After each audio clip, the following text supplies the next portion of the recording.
बहुत अच्छा देख रहे हैं। हमको लग रहा है जो उनको विजय इस बार होंगे मनोज भैया का।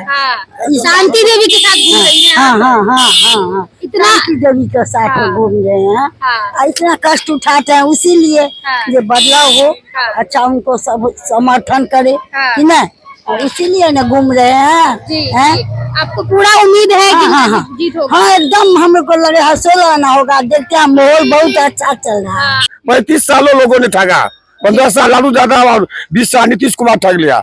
विकल्प खोलना चाहता था, प्रशांत किशोर जी ने विकल्प लेके आ गए हैं। उनके दिलों तक उन बातों को नहीं पहुंचाएंगे तो लोग विश्वास कैसे करेगा। बाबू बढ़ी से जो है वो लदनिया गांधी चौक से यहाँ पे जो है वो शुरुआत किया जा रहा है और हम लोग के साथ जो है वो शांति देवी अभी यहाँ पे है और साथ ही साथ शांति देवी के अलावा बाबू बढ़ी से जो लोग दावेदारी दे रहे हैं वो सभी नेता जो है वो आज पदयात्रा निकाले हैं। 4 दिन का ये पदयात्रा रहेगा जिसमें आज जो है वो 8 पंचायत ये लोग जाएंगे और उस सभी जगह पे जो है वो स्तर पे जाकर के जो है वो लोगों से मिलेंगे, जो स्थानीय परेशानी है उन सब के बारे में जानेंगे। यहाँ पे जो लोग हैं उनसे बात करते हैं और जानते हैं कि क्या कुछ कहना चाह रहे हैं।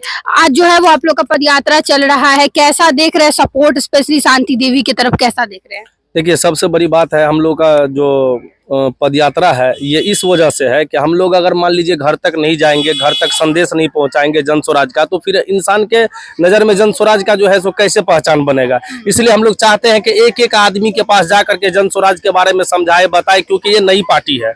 अगर उनको उजागर हम लोग नहीं करेंगे, उनके दिलों तक उन बातों को नहीं पहुँचाएंगे तो लोग विश्वास कैसे करेगा। क्योंकि हमेशा से अभी देखे हैं कि पिछले कई वर्षों में ठगे जा रहे हैं, जनता बार बार दो परिवार के बीच में लिपट करके रह जा रहे हैं।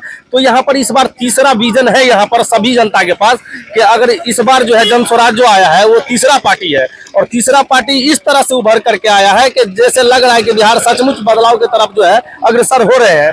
अगर हम लोग थोड़ा सा मेहनत कर देंगे, पद यात्रा निकाल करके घर घर जा करके मेहनत करेंगे तो आपरूपी हमको लगता है कि इस बार बिहार बदलाव की तरफ जाएगा।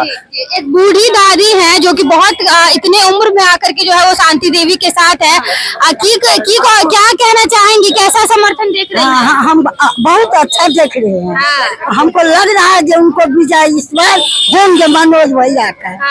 शांति देवी के साथ घूम रही हैं। हाँ। इतना शांति देवी के साथ में घूम रहे हैं। इतना कष्ट उठाते हैं इसीलिए ये बदलाव हो, अच्छा उनको सब समर्थन करे कि नहीं, इसीलिए न घूम रहे हैं। आपको पूरा उम्मीद है कि जीत होगी? हाँ एकदम हमको लगे हौसला आना होगा। देखते हैं माहौल बहुत अच्छा चल रहा है। पार्टी के लिए हम लोग काम कर रहे हैं, प्रशांत किशोर जी के लिए, जन स्वराज पार्टी के लिए और स्कूल वास्ता छाप के लिए, जो स्कूल वास्ता का प्रचार हो और आगे से आगे। अच्छा तो क्या देख रहे हैं यहाँ पे, क्योंकि अभी जो है वो विधायिका कोई और है, जन स्वराज का क्या स्थिति देख रहे हैं? बहुत अच्छा स्थिति चल रहा है, क्योंकि विकल्प लोग खोज रहा था। 15 साल लालू यादव को 1990 से 2005 तक देखा और 2005 से 2025 ईस्वी तक नीतीश कुमार को देख लिया, कहीं कुछ नहीं हुआ।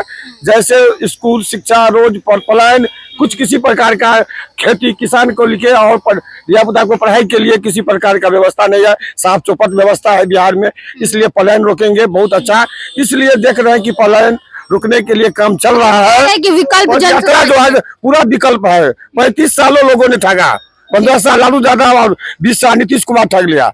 विकल्प खोलना चाहता था, प्रशांत किशोर जी ने विकल्प लेके आ गए हैं। देखिए यहाँ पे बहुत सारी बच्चियां भी थी जो कि इन लोगों के सामने में ये लोग अपनी बात रखे हैं, क्योंकि स्कूल का बस्ता छाप भी है और स्पेशली शिक्षा को लेकर के बात करते हैं प्रशांत किशोर। तो इनके जो भी पदयात्रा को लेकर के जो है वो बात किए हैं और उसको लेकर के जो है वो बात रखे हैं और इन लोगों का कहना है कि इस बार तीसरा विकल्प जो है वो जन स्वराज ही है। वीडियो को ज्यादा से ज्यादा शेयर करें। धन्यवाद।